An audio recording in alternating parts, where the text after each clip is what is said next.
Imagina se preparar para os concursos da área de educação física tendo aula com as principais referências, os autores do livro do edital. Foi essa a ideia de Rafael Castellani, nosso convidado no episódio de hoje de Educação Física SA. Sobe o som! Educação Física SA, um podcast sobre trabalho, carreira e negócios, com André Schettino e Kleber Dias. Fala, turma! Tá começando mais um episódio de Educação Física SA. Estamos na terceira temporada, nossa temporada especial com convidados que trabalham, têm atuação na área de educação física e empreendedorismo digital, negócios variados e que estão dividindo com a gente aqui as experiências deles nessa área. E o que a gente tem? Qual que é o nosso convidado de hoje? Kleber, apresenta aí pra gente.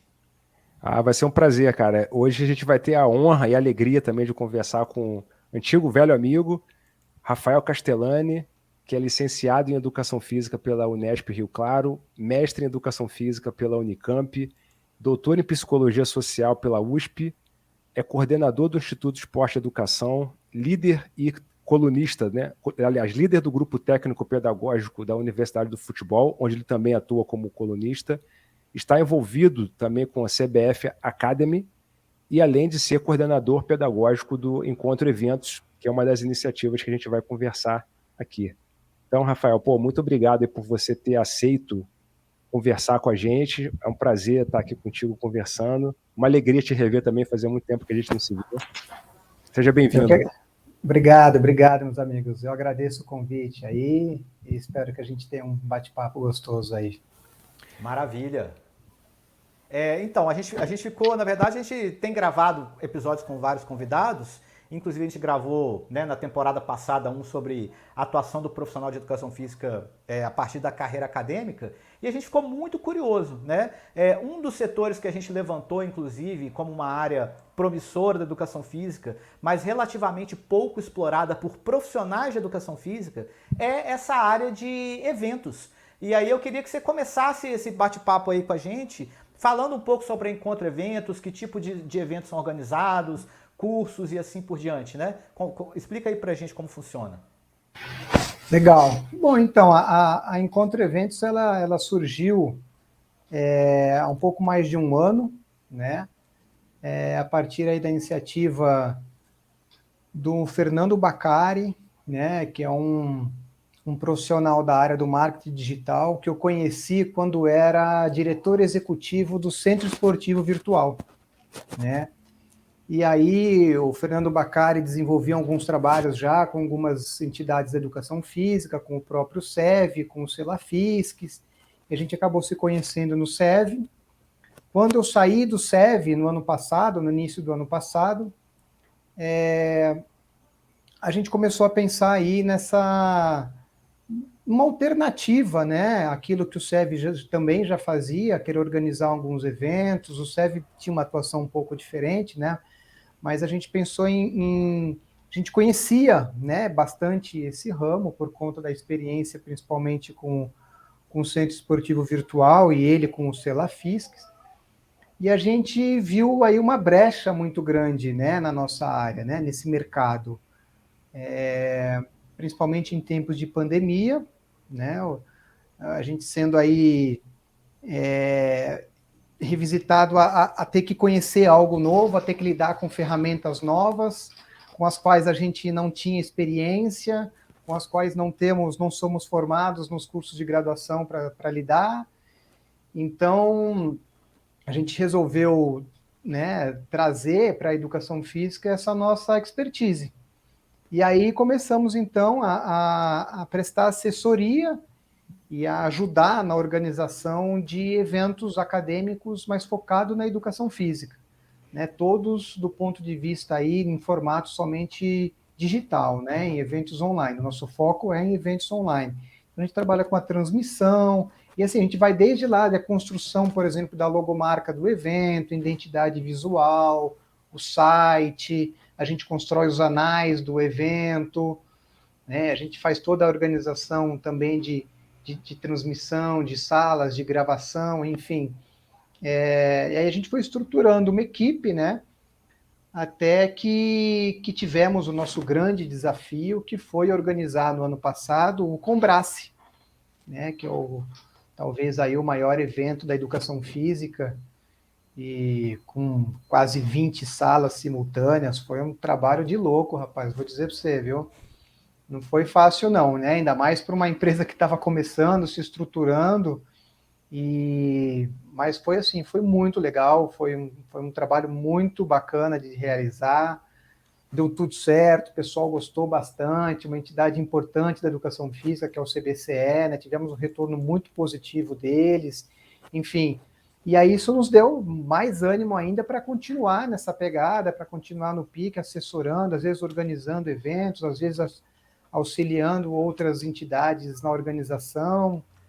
E estamos aí, estamos buscando crescer, buscando ainda mostrar, né, para as pessoas quem somos, o que fazemos e a qualidade do trabalho que oferecemos.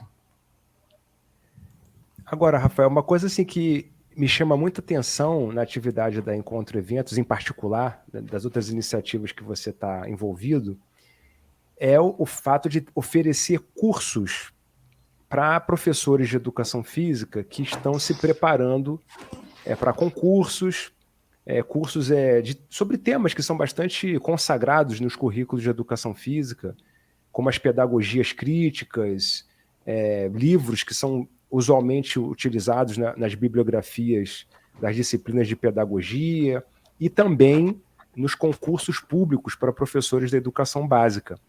E vocês conseguiram organizar ali, que é uma iniciativa que eu acho extraordinária, que são cursos sobre livros que são referências na nossa área de atuação, em particular na educação física escolar, com os autores dos próprios livros. E tudo isso usando a internet como ferramenta de difusão desses conhecimentos. Como é que é essa iniciativa? Como é que surgiu especificamente esse projeto, né, dentro da Encontro Evento? Então, Kleber, essa é uma pergunta interessante, porque assim, ela na verdade, ela surgiu à medida que eu tenho, pela minha formação acadêmica e pelos laços profissionais e pessoais que construí nessa minha trajetória, eu tenho contato com grande parte, né, dos professores dessas referências da educação física.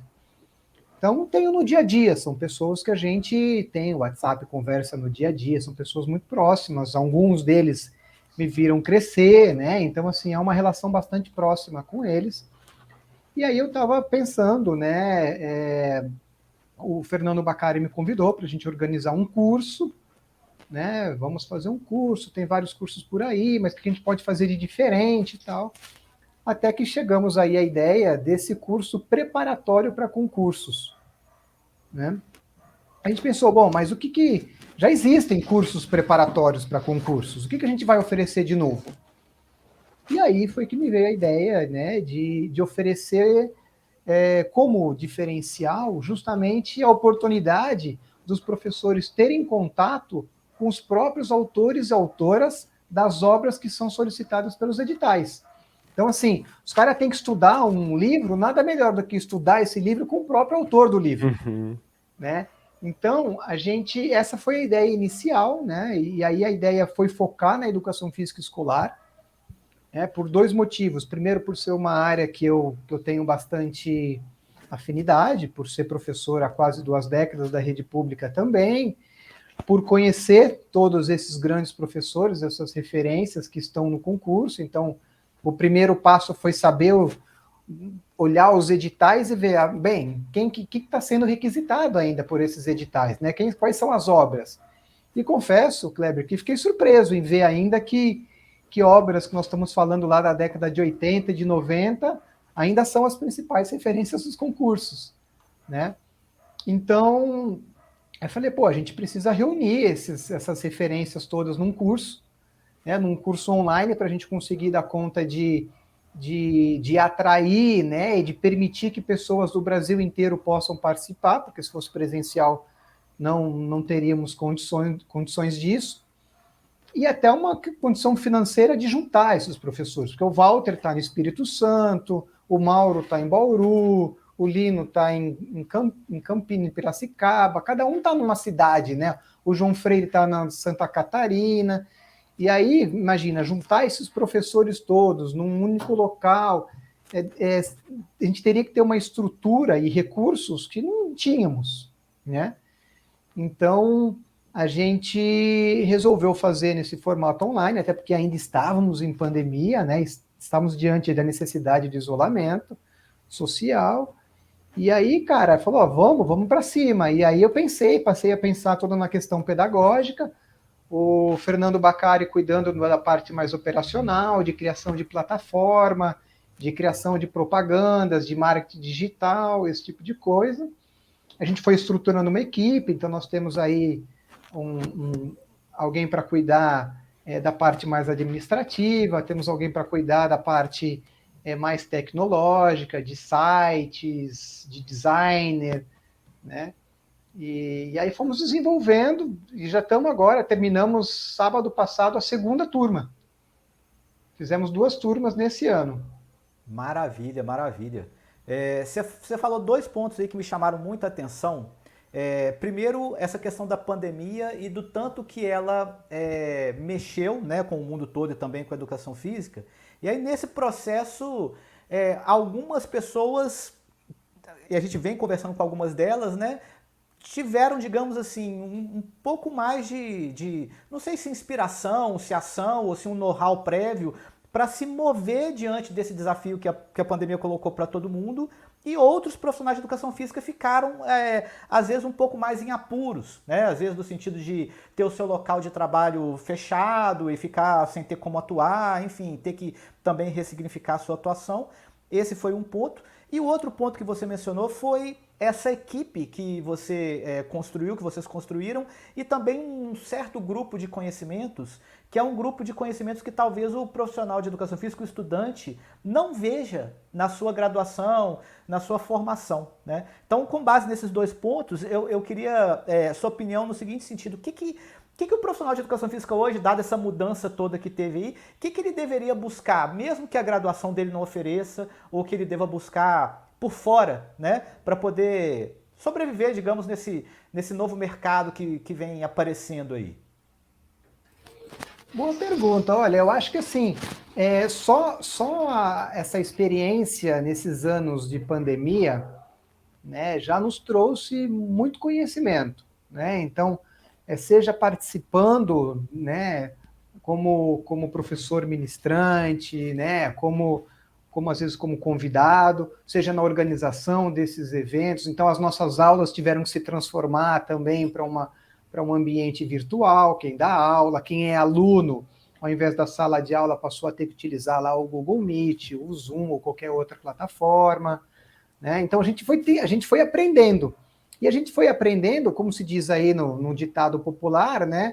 É o trocar o pneu com o carro andando. Então, muita gente teve que fazer isso. Qual foi, talvez, a vantagem que tivemos, né, eu e o Fernando Bacari? A gente já tinha essa experiência antes dessa necessidade, a gente já trabalhava com isso.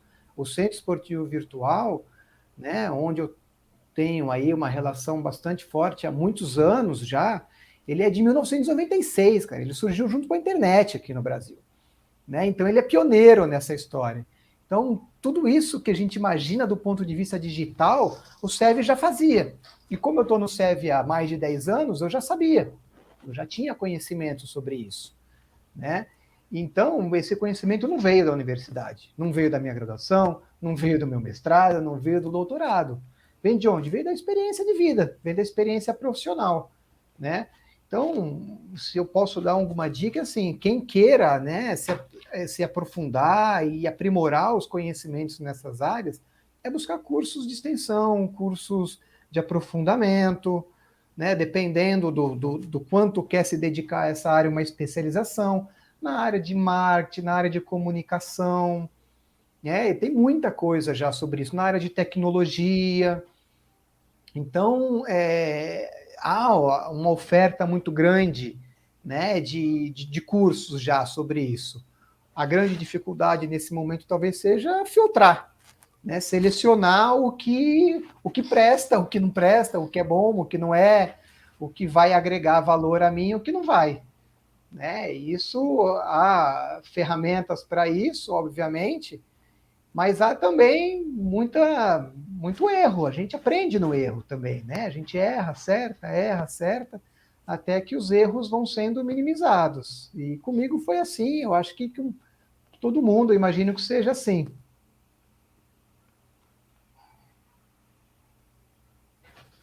Você tá sem áudio, Kleber. Mal. Vou repetir aqui a pergunta.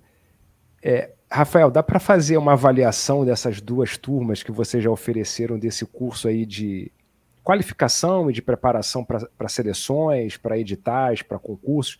Porque a área do concurso público é uma área do mercado de trabalho da educação física, que é um dos focos aqui do nosso podcast, é muito grande, emprega muita gente, centenas de milhares de professores aí ao redor do Brasil inteiro, e uma área que está sempre se renovando, sempre precisando de novos profissionais, recrutando. Então, naturalmente, isso gera também uma demanda grande por parte das pessoas buscarem esses cursos para se prepararem, para se aprimorarem, para poderem concorrer melhor nessas seleções, né? E só que eu acho que como vocês fazem isso de uma maneira diferente, eu até diria inédita, porque, como você disse, usando tecnologias para colocar pessoas do Brasil inteiro em contato com professores que são referência nessas respectivas áreas de atuação, até muitas pessoas que às vezes esses estudantes não têm nem ideia de como é que são, se são altos, se são baixos, se são gordos, se são magros, e elas vão ter oportunidade ali de não apenas saber como elas são, mas de ter aula com elas, né? E como é que tem sido essa experiência? Você já tem assim dá para fazer um balanço já? Como é que é? Sem dúvida, Kleber. A questão, acho que a gente, apesar de ter o objetivo prioritário, né, de ajudá-los nessa preparação para os concursos, para os processos seletivos, como foi agora, por exemplo, o PROEF, que foi um dos focos dessa nossa segunda turma, eu dizia muito para os nossos alunos assim que não dá para a gente ter professores dessa importância aqui com a gente, né, dessa importância para a educação física, para a história da educação física, e se limitar a um objetivo utilitarista, né? Então, e foi curioso que depois, assim, à medida que eles vão fazendo a inscrição, vão se apresentando, a gente vai conhecendo os alunos, muitos se inscreveram não com o objetivo de prestar concurso, mas porque queriam conhecer e queriam ter aula com esses professores. Né? Então, puxa, eu lia lá o João Batista Freire, havia a vida inteira, e agora estou tendo aula com eles, cara, que fantástico, e eles gostavam, eles estavam vindo atrás disso, dessa experiência, dessa oportunidade. E essa, sem dúvida, é uma oportunidade para quem não tem acesso, principalmente para os centros menos desenvolvidos, que infelizmente os professores estão menos lá, norte, nordeste, como estão aqui na região sudeste, na região sul. Para essas pessoas, né, são referências assim que beiram aquela idolatria mesmo, né? Nossa, olha, estou aqui com o Lino, estou aqui com o Walter, estou aqui com a Helena, e aquela coisa assim que eles buscam mesmo para conhecê-los, para poder dialogar, para poder tirar dúvida, para poder ver, para saber como é que é, né? Porque eles têm acesso pelas obras, né? Pelos livros, pelos artigos, mas é diferente, né? Quando você escuta do próprio autor aquilo que ele propõe, aquilo que está escrito naquele livro, né? Dá uma outra qualidade, né? E os depoimentos que a gente teve nesse ano foram fantásticos, foram todos nesse sentido, né? Sim, um nível de aprovação, diria que de 100%, sim, não tivemos um professor ou professora que tenha dito que não era o que queria, ou que não era o que esperava, ou que não tenha gostado, né?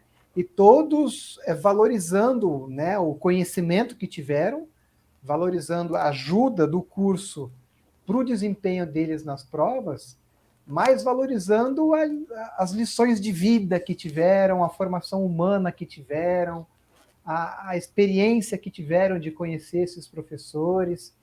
Então, eu fiquei com um sorriso daqui a aqui, né? Assim, muito feliz em saber que conseguimos também alcançar esses objetivos. A gente aqui no podcast, não só nós, como o pessoal que que acompanha também, a gente gosta muito de aprender sobre o processo e de falar sobre bastidores, né?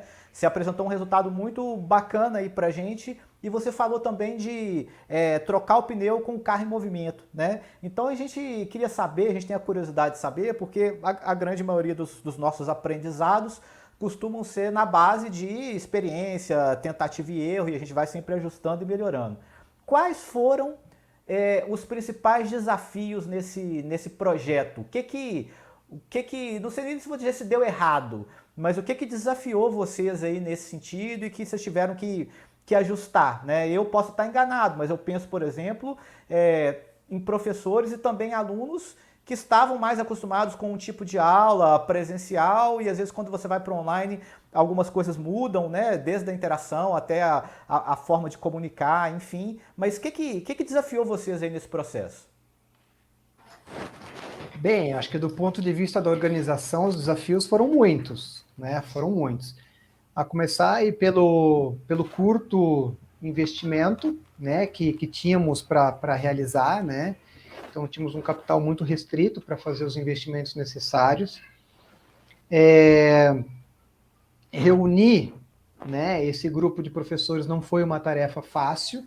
Imagino. Né? Eu busquei, na montagem da equipe, trazer, inclusive, mais mulheres para compor essa equipe, né? Mas, infelizmente, elas não puderam, né? Então, assim, teve gente que, olha, não posso, ou então...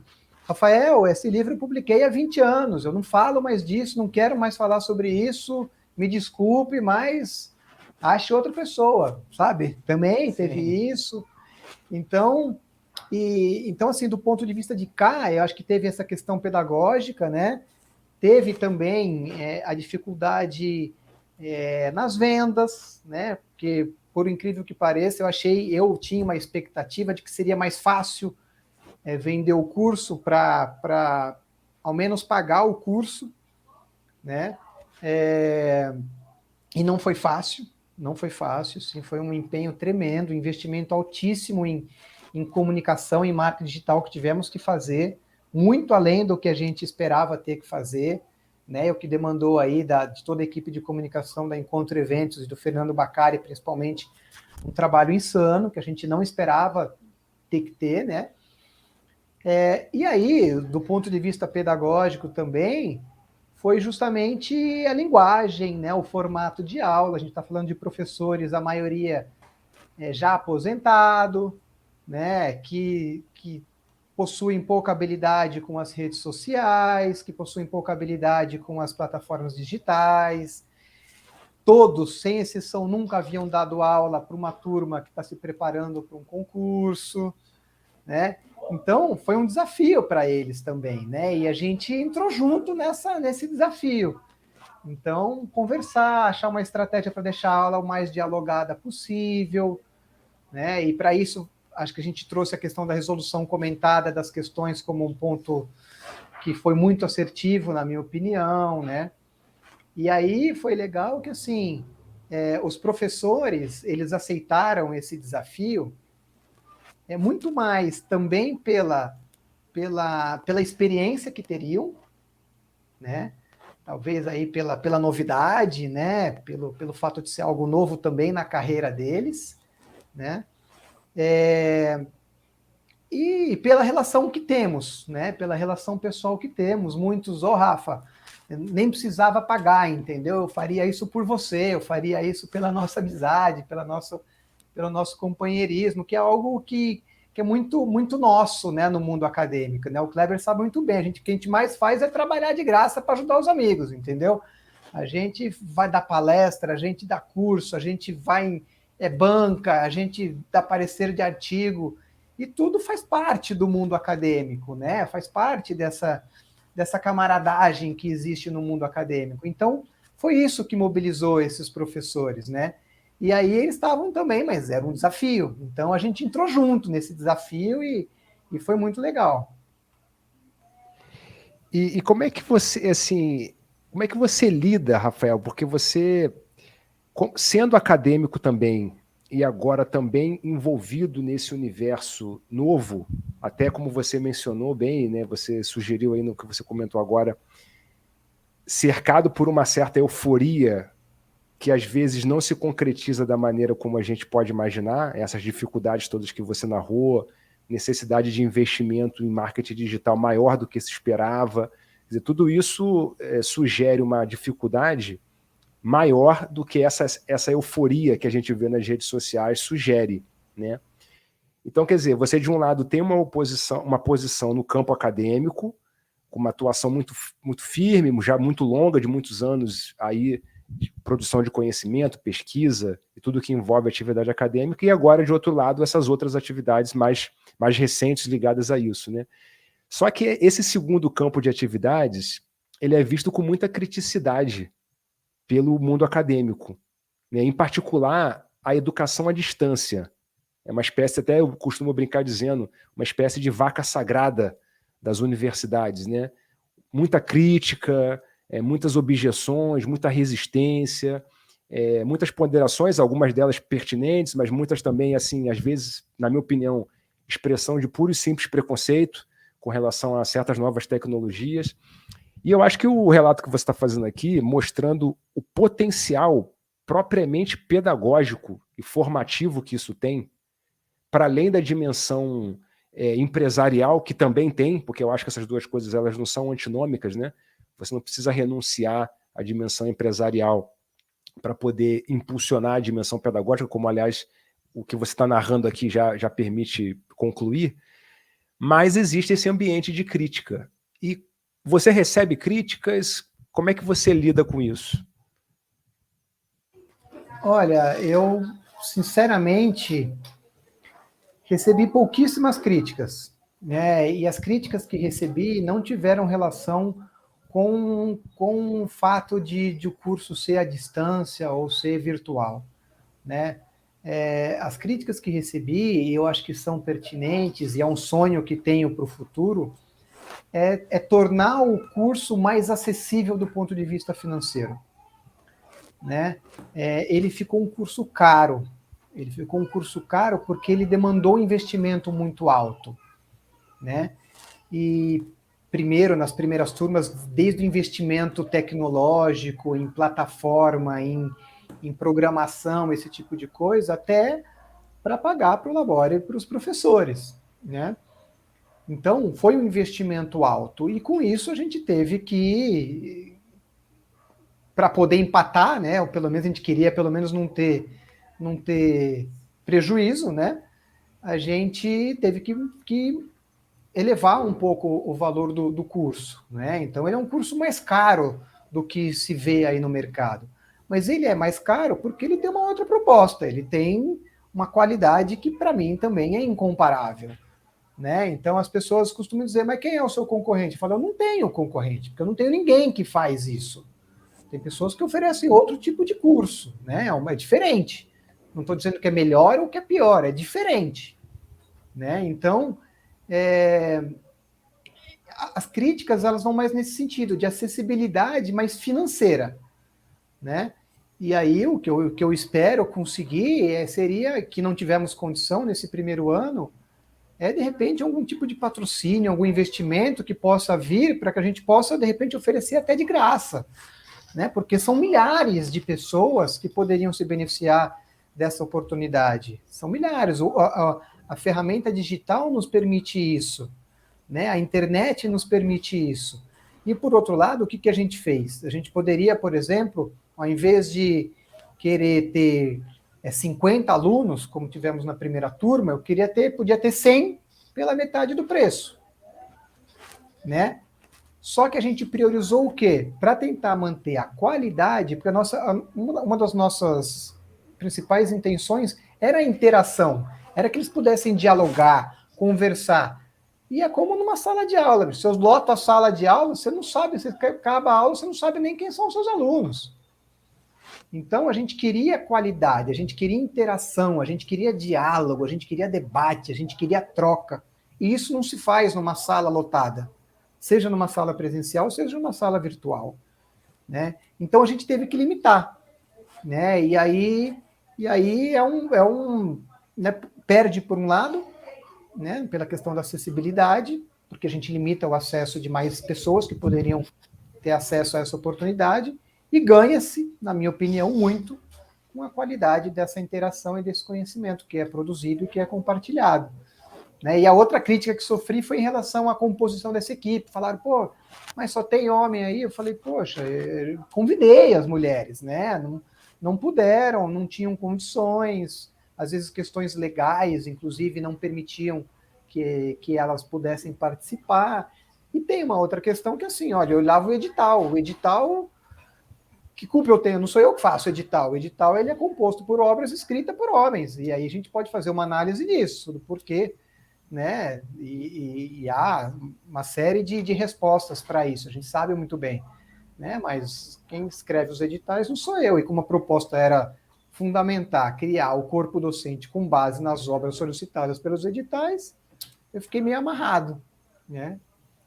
Mas foram poucas, viu? Eu tive muito mais elogios do que críticas. Já é um avanço, né? Eu confesso a você que quando eu vi a imagens, né, sendo vinculadas até como forma de divulgação da iniciativa, de professores como Lino Castellani, Eleanor Kunz, Walter Brache e outros, né, dessas referências todas, que, como você mencionou, são professores de uma geração dos anos 80, que trabalharam e produziram muito da sua obra nos anos 80, nos anos 90, ainda que sigam trabalhando, as obras canônicas, né, produzidas por eles foram feitas mais ou menos nessa época.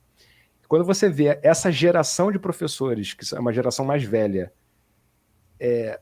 avançando sobre essas novas tecnologias, pô, isso tem que servir de estímulo, né, a uma geração mais jovem que está atualmente na universidade para tentar explorar as oportunidades que oferece essas ferramentas digital e, sobretudo, vindo de um grupo de professores que, do ponto de vista assim, político-ideológico, insuspeito com relação às suas motivações, com relação aos seus compromissos, com a educação pública, com a democratização do acesso ao conhecimento, enfim. Então, essas coisas todas juntas, eu acho que talvez também tenham aplacado um pouco o ímpeto, né, de uma eventual crítica nesse sentido que você acabou dizendo que desse tipo você não recebeu, né? Uma coisa interessante, Kleber, é que assim, os três professores, principalmente os três primeiros que eu fiz o contato, Lino, Mauro Betti e João Batista Freire. Os três já aposentados, né, há alguns anos. Os três têm cursos que eles produziram e dão na internet. Os três estão em tudo quanto é live, tudo quanto é curso. Os três estão o tempo todo nas redes sociais. O Mauro e o João estão nadando de braçada em rede social, fazendo live, cuidando de grupo em rede social, em Facebook, em Instagram. Então, assim, é engraçado que às vezes a gente fala, pô, os caras já estão no final de... Os caras não estão mais querendo saber disso, os caras já estão em outra. Não, bicho. Eles estão aí com tudo, estão à frente, estão antenados, estão se atualizando, sabe? Então, tentando adaptar a linguagem, porque a gente precisa adaptar a linguagem, né? E se saindo muito bem, né? Se saindo muito bem. E aí uma coisa interessante é que da primeira turma para a segunda, eu praticamente dobrei o número de professores. Na primeira turma eu tinha 7, na segunda turma eu mais que dobrei, foram 15 professores. E aí, na primeira turma mesmo, tinha esses professores que são os mais clássicos, vamos dizer, mais antigos, né? O Lino, o Walter, o João, o Mauro Betti, né? Acho que os 4 já aposentados. E aí tinha a Helena Altman, que está com tudo, aí tinha o Edson Jesus Manuel, que também está com tudo ainda. Enfim, a gente pegou duas gerações, né? E o Marcos Neira, que também está com tudo. 2 gerações distintas. Esse segundo bloco se formou também tendo esses primeiros como referências. Nessa segunda turma, e ainda entraram professores mais novos ainda, que são doutores há menos tempo ainda. né, como o Luiz Sanches Neto, por exemplo, né, como o Felipe Quintão, por exemplo, né? E aí, que são professores que estão hoje envolvidos com o programa do PROEF, que tem obras, tem produzido, tem obras que estão sendo solicitadas também já pelos editais, e aí foi uma mescla de gerações, né? A gente falou aí de 3 gerações, praticamente, da educação física, né? E, pô, isso é fantástico. Para mim, isso é fantástico. É demais, é demais. Muito bom, muito bom. Com base nessas 2 turmas que você já teve, eu tenho uma última pergunta. Depois dessas 2 turmas, você percebe, por exemplo, já percebe próximos passos no sentido de aperfeiçoar isso que já vem sendo feito, né, que já caminha aí para as próximas turmas. E outro ponto, você percebeu ou não uma demanda reprimida? Porque você falou que você não tem concorrente, ninguém oferece isso, né, desse jeito que você está oferecendo. Então, você percebe que tem uma demanda reprimida aí? Ou é algo que tem, por ser concurso e por sempre estar tendo concurso, é algo que tem um potencial para seguir com uma demanda, digamos, mais fixa, assim, e não dá conta, né? Porque, sei lá, às vezes você pega uma demanda reprimida, cuida daquilo ali e depois diminui um pouco, naturalmente, o número de alunos, né? Olha, eu acho que é demanda aí para muitos anos, né? Porque, assim, a educação física escolar é um mercado, assim, que não tem fim, é impressionante, tem muita gente. Só agora para o concurso da Rede Municipal de São Paulo, parece que foram 1.900 inscritos da educação física. E nós atendemos 30 professores. 33 tinha essa segunda turma. A gente resolveu abrir mais 3 vagas aí, que o pessoal chegou depois e quis participar. Então, só para São Paulo, falando do município de São Paulo, né? Só agora para o PROEF, que foi que teve agora no final do ano, também mais de quase 1.000 inscritos. Então, assim, tem muita gente, né? E aí você fala, pô, Rafael, mas por que mais gente? Qual a avaliação que a gente fez, né? Primeiro, de fato, o custo. A gente não consegue acessar todos porque a gente tem uma limitação do ponto de vista do marketing, não são todos que sabem, né? Por mais que a nossa campanha de marketing tenha sido pesada, por mais que a gente tenha aí um mailing fortíssimo, talvez um dos mais fortes da educação física, a gente não chega em todo mundo, né? A gente não consegue chegar em todas essas pessoas.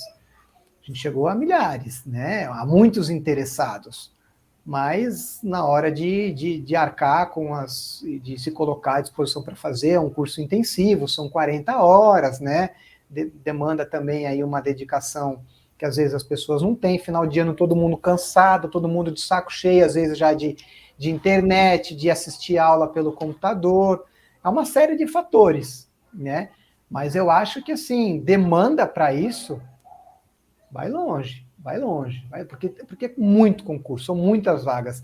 Só esse ano, a gente tem uma parte na Encontro Eventos que é a agenda de concursos. A gente divulga, né, os concursos.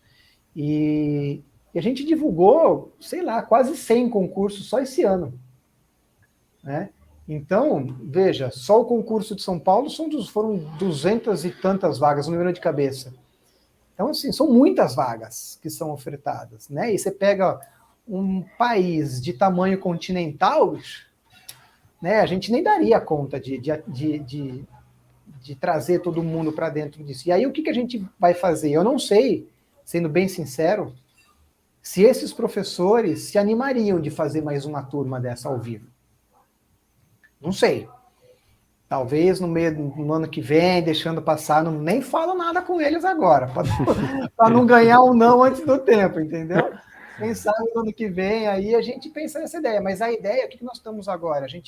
Na hora que acabou a turma, a gente vai editar essas aulas, a gente está aperfeiçoando a nossa plataforma digital e vamos oferecer um curso na modalidade assíncrona, né? Então, eles vão poder assistir todas essas aulas e ter acesso ao banco de provas, ao simulado, às sínteses, às aulas, aí tudo que eles têm direito no curso, e poder acompanhar quando eles quiserem, no formato deles. E aí, nada impede de eu vender esse curso para 10, para 100, para 1.000 pessoas. Porque indiferente, né, do ponto de vista aí da qualidade do curso.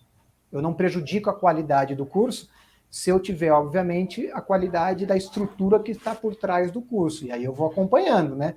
Quanto mais me solicitarem, mais eu coloco de estrutura em cima, né?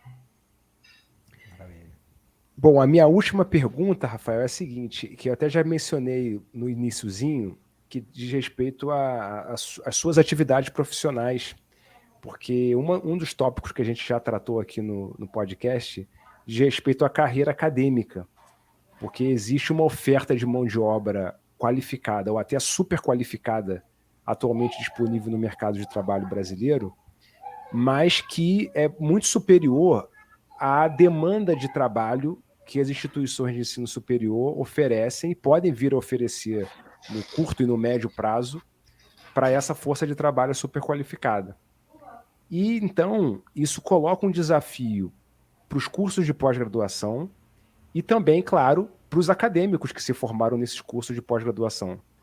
Porque os cursos de pós-graduação, eles geralmente formam esses futuros profissionais voltadas para instituições de ensino superior, para o trabalho nas universidades. Um trabalho que não existe para todo mundo.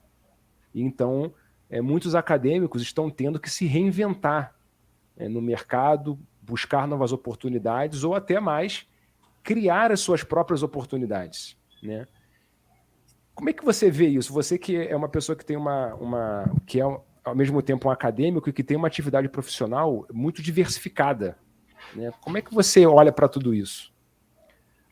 Olha, Kleber, sinceramente, essa trajetória toda que eu tive, né, desde a decisão de cursar uma graduação, um mestrado, um doutorado em 3 universidades diferentes, universidades importantes, até não entrar direto no mestrado, mas ir ser professor de escola pública e depois passar por várias instituições. Eu queria dar aula em todos os níveis de ensino. Eu queria conhecer, eu queria ter experiências. E foi o que eu fiz a minha vida, né, toda. Então, assim, eu tenho muita experiência, trabalhei em muitos locais, né? E eu acho que isso agrega muito para a minha formação humana e para a minha formação profissional. Por outro lado, camarada, quando eu chego num concurso, como prestei recentemente um concurso, as pessoas olham com maus olhos, entendeu? Eu sou um cara, mesmo tendo 2 livros e algumas dezenas de artigos, eu sou um cara improdutivo, entendeu? Eu sou um cara que eu cheguei a ouvir isso, desculpa, mas eu não consegui concordar, que eu não tenho perfil acadêmico, entendeu? Numa banca de concurso, né, para uma universidade. É um plano que eu tenho, é um foco. Quando eu trilhei minha formação acadêmica, eu estava pensando um dia em estar numa universidade importante, federal e estadual, né? Mas, por outro lado, essa outra trajetória que eu tive acaba que me afasta disso, né? Para mim, deveria ser o contrário. Para mim, deveria valorizar, porque acho que é um conhecimento que a universidade deve valorizar. Eu também acho, concordo com você. Quem saiba disso. A gente tem produtores de papers, né? E aí, bicho, a gente vai formar quem? Produtores de papers, né? Então, a gente precisa, eu acho que na universidade, formar pessoas que estejam preparadas para atuar em todos os mercados, no âmbito da graduação e também no âmbito da pós-graduação, né? E aí eu acho que tem surgido um programa ou outro que já com um olhar um pouco mais progressista, né? Mais crítico, para formar também esse pesquisador e esse professor, né? Que não se limite aí a produção de pesquisa e uma pesquisa que se afaste, por exemplo, das tecnologias educacionais, né, das tecnologias digitais, enfim, eu acho que há caminho e há pessoas muito bem capacitadas, intencionadas nisso, mas somos minoria ainda, né, e eu acho que as universidades ainda não estão favorecendo que esses profissionais cheguem nesses cursos. Né? Não porque é isso, porque ainda somos vistos, como alguém improdutivo, como alguém sem perfil acadêmico, mesmo tendo 20 anos dando aula, mesmo tendo livro, mesmo tendo artigo, mesmo tendo mestrado, doutorado, enfim, né? Porque perfil acadêmico, mais do que isso, eu não sei o que querem, entendeu? Mas é porque eu não sei lá, não sei nem te dizer, cara, o que querem, eu não sei te dizer. É uma doideira, é uma doideira. Esse é um assunto que a gente, enfim, já discutiu aqui. Eu acho que você tem toda a razão, eu particularmente concordo, eu acho que o André também, pelo que a gente já conversou aqui mesmo no podcast. Sim. Mas isso vai mudar, eu acredito que por força das restrições do mercado de trabalho. Porque, na verdade, o futuro da formação acadêmica é o que você está fazendo. Só que essas pessoas não se deram conta ainda. Entende? Então eu acho que, ou seja, o futuro lhe pertence. É isso que eu estou querendo dizer. Que assim seja, meu amigo, que assim seja. Né? E que acho que pertença a todos nós que temos essa compreensão, né? Que temos aí uma cabeça mais aberta para entender que cabe todo mundo, entendeu? Porque às vezes também rola um certo medo, né? Muita gente que tem um medo, uma resistência muito grande à mudança, e a gente tem a resistência àquilo que a gente não conhece, aquilo que a gente não domina, né? Então rola uma resistência de tudo quanto é lado, né? Agora, assim, eu aprendi muito, né, com o Laércio, né? O Laércio Elias Pereira. E é um cara que sempre esteve à frente do nosso tempo, né? Um cara que em 1996 pensou no Centro Esportivo Virtual, bicho, né? Que não existia rede social e o cara já tinha uma rede social dentro do SEV, né? Eu falo para ele que o azar que ele deu é que ele não soube ganhar dinheiro, senão era para ele estar milionário. Entendeu? Ele não sabe até hoje. Mas, cara, é um cara que está muito à frente do tempo dele, né? Porque tudo isso que está acontecendo hoje, ele já previu há décadas atrás, né? E aí a gente que conseguiu, né, se virar, que teve um certo sucesso e iniciativa também de se enveredar para esse campo, a gente está tendo espaço, né? Então, veja, a CBF Academy, o curso é online. Eu, em 2012, 13, trabalhei num curso de pós-graduação na Unicamp, de rede de formação docente, online. O Centro Esportivo Virtual, tudo online. Né? O projeto social que coordenava até um ano atrás, online. O Instituto Esporte e Educação, que sou coordenador, online.